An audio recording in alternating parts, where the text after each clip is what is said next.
I don't know about you, but have you ever been in a season where it feels like God is being silent? Like, no matter what you ask or say, it's like you're not really hearing from Him. Well, that's what I've been going through recently. This is one thing I've been asking God about, and it's like I feel like He's not saying anything to me.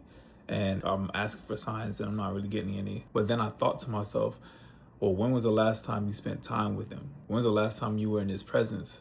And it made me think, like, wow, that makes a lot of sense. That's why I haven't been hearing from Him. Because how can you hear from somebody that you don't spend time with? What I realize is that God wants us to have a relationship with Him. And if I'm only speaking to God when I'm asking Him for something, then how can I truly build a deep relationship with God like that? And the thing is that God is a good Father.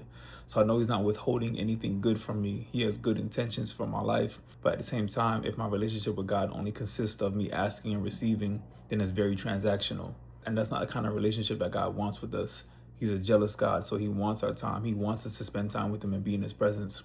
So if you ever been in a season where it feels like God is not saying anything or like He's being silent, I would say ask yourself, when is the last time you actually spent intentional time with God? Not asking Him for anything or making requests, just pure adoration and just dwelling in His presence and on His character.